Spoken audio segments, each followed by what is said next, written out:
Ketua Rizal Alfita Podcast yang berbincangkan tentang destinasi pelancongan, budaya dan pengalaman menarik yang mungkin ramai orang terlepas pandang. Saya Ibtisam, host anda untuk pada hari ini. Topik kita hari ini ialah Hidden Gems di Malaysia, in Malaysia atau permata tersembunyi di Malaysia. Bila sebut tentang pelancongan di Malaysia, kebanyakan orang akan terfikir tentang Kuala Lumpur, Pulau Pinang, Langkawi atau Melaka. Tetapi sebenarnya negara kita mempunyai banyak lagi tempat yang cantik dan unik masih belum ramai dikenali. Bersama saya hari ini ialah 4 orang tetamu yang akan berkongsi pendapat dan cadangan mereka. Selamat datang semua. Hai semua, saya Sarah. Terima kasih kerana menjemput saya. Hai, saya Syafiqah.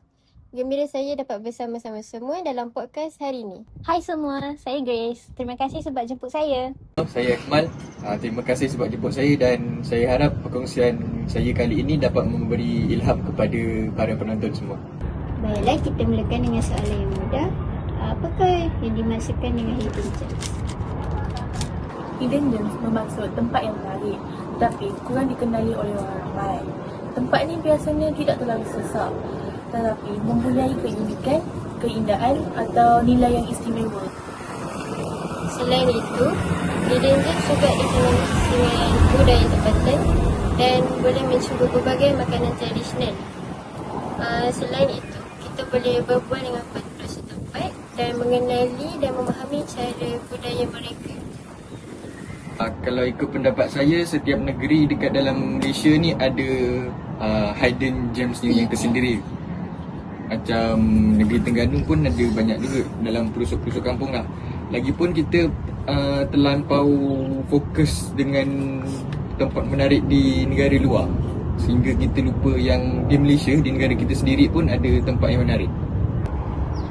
In my opinion, hidden gems ni biasanya berkait rapat dengan alam semula jadi seperti pantai, air terjun, tasik atau kawasan tanah tinggi. Tempat seperti ini sangat sesuai untuk berehat daripada kesibukan bandar.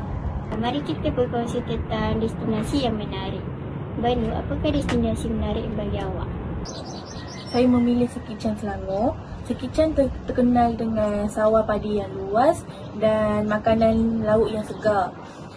Selain menikmati pemandangan sawah, pelancong juga boleh melawat perkampungan nelayan dan menikmati suasana yang tenang. Saya memilih Tasik Kedir, Terengganu. Tasik ini merupakan buatan manusia yang terbesar di Asia Tenggara. Di sana, kita boleh menaiki bot, berkayak, memancing dan bermalam di rumah terapung. Tempat ini sangat sesuai untuk orang yang sangat cinta akan alam.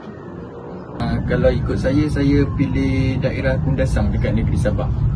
Lagipun tempat ni dia terkenal dengan cuaca yang sejuk dan pemandangan Gunung Kinabalu yang begitu indah. Itu satu lagi, pelancong yang datang ke sana dia boleh melawat ke desa dairy farm dan boleh menikmati hasil tanaman yang segar dan merasai suasana tanah tinggi yang boleh katakan nyaman jugalah suasana itu.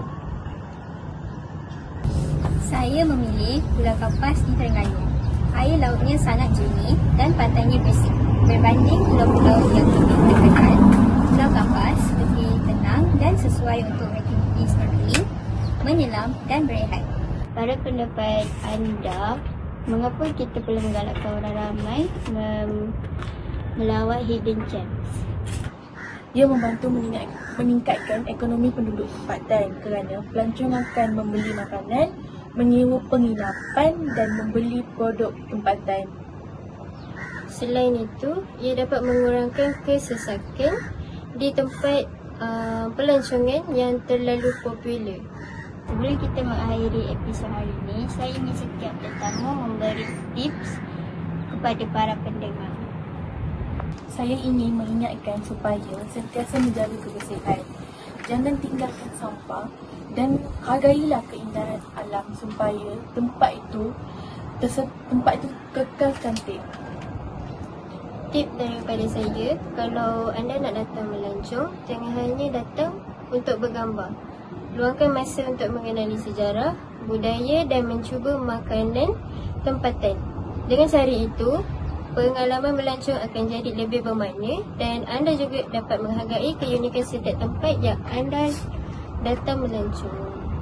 Kepada saya, yang paling penting kita perlu mengamalkan pelancongan yang bertanggungjawab supaya tempat-tempat yang cantik ini kekal terpelihara lah. Okay. Sebagai pelancong, kita hendaklah menjaga kebersihan, tidak merosakkan alam sekitar serta menghormati budaya serta adat warisan masyarakat setempat dan mematuhi segala peraturan yang telah ditetapkan. Dengan sikap bertanggungjawab, keindahan Hidden Gems ini dapat dikekalkan untuk dinikmati oleh generasi akan datang. Ironinya, semua manusia suka mencari tempat yang belum diterokai, kemudian beramai-ramai datang hingga tempat itu tidak lagi menjadi hidden gem. Dan sebab itulah pelancong yang bertanggungjawab bukan sekadar pilihan, tetapi juga tanggungjawab bersama yang perlu dikekalkanlah.